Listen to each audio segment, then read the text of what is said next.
Hi everyone, Internet Vicious Book Reader here. Today I want to talk about Greek Lesson by Han Kang. Han Kang herself is mostly known for her work The Vegetarian.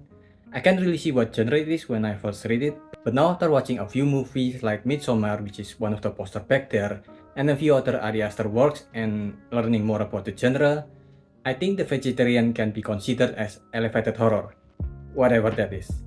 She also wrote a poetry collection named The White Book, which I've mentioned multiple times during my reviews. It's a short story collection about any object with the color white that tells the story of the tragedy that her family faced. I highly recommend those two if you like a weird but well written stories. The title of those two books are also very literal to what's inside the book, with the white book about anything with white color, and the vegetarian about a woman's mundane choice of becoming a vegetarian turns into horror. That is also the case with this book, Greek Lesson. It told the story about a young woman who's in Seoul University to study Greek. I don't know how the writing in the original language might look, but Deborah Smith and Emily Yewon did a great job at translating the story to English. Here's an example of how she was described in the book. The woman wears a high-neck black sweater and black. The jacket she's hung on her chair is black, and the scarf she put in her big black cloth bag is knitted from black wool. Above that somber uniform, which makes it seem like as if she just come from a funeral, her face is thin and round, like the elongated features of certain clay sculptures. Trousers. She is a woman neither young nor particularly beautiful. Her eyes have an intelligent look, but the constant spamming of her eyelids make this hard to perceive.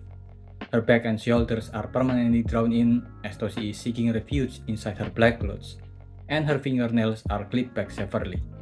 Around her left wrist is a dark purple velvet hairband, the solitary point of color on an otherwise monochrome figure. And during one of her Greek class, she got called out by her teacher to say a Greek sentence, but despite a few more calls from the lecturer, she didn't answer. She said that it happened again.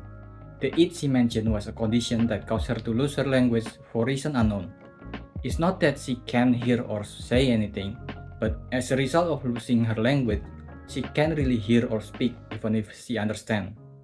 It's kinda hard for me to describe it, so I'll just borrow what the book said. It first happened in the winter when she just turned 16. The language that had pricked and confined her like clothing made from a thousand needles abruptly disappeared. Words still reached her ears, but now a thick dense layer of air buffered the space between her cochlears and brain.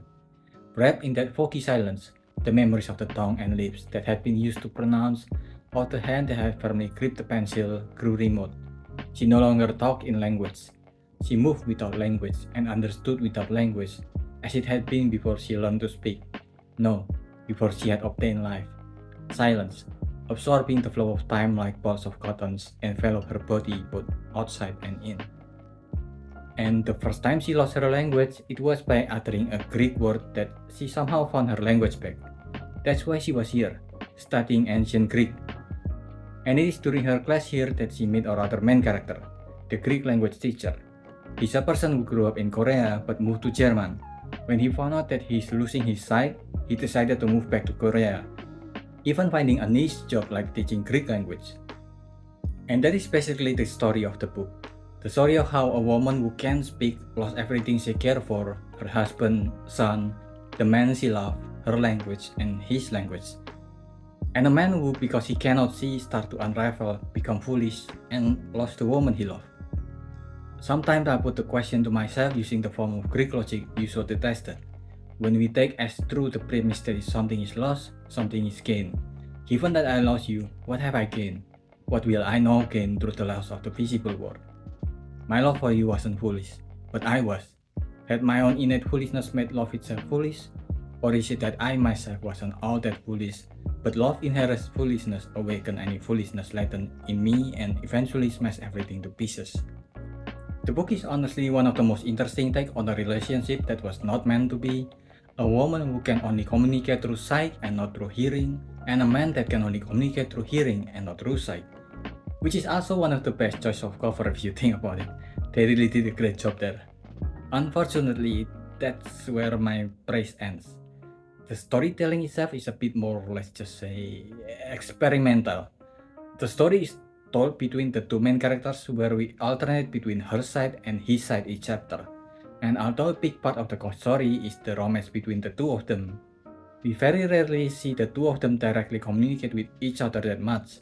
We see them through a letter sent long after they broke up, or we see them tell about each other to other people. And as a result of this, the chemistry between them was never established. They don't even make sense as friends, nevertheless a couple. And because everything is communicated through a retelling that feels so impersonal, it is hard to connect with these characters even when their story is very personal. As a result of this, I stopped caring about the two characters and their condition about halfway through the story. It doesn't help that the storytelling is constantly slow and never picks up its pace, and the characters are like Kazuo Ishiguro's characters from Buried Giants that can feel like they never learn anything the entire book, which I think is the author also aware because each character mentions something like this. Patein, Matein. These two verbs mean to suffer and to learn. Do you see how they're almost identical? What Socrates is doing here is punning on these words to remark on the similarity of the two actions. And the two main characters do suffer a lot through the book, but they don't learn anything from it. And because the book covers their past and their future, it feels kinda demotivating reading what feels like the same character that has not grown as a person in such a long period of their life. It makes the story feels like they never move even though we cover a lot of their life. Usually I'm fine with any one of those, but a combination of everything that is put in this book seems to make them stack against the story and makes it miserable to read after a while. I actually dread picking the book back up every time I raise my eyes from reading it. I think if this is a shorter novella instead of a novel, it'll be much better. I give this a 1.5. What do you think? Are you gonna read it? Did I miss anything? Leave your thoughts in the comment below and subscribe to this channel. That's about it.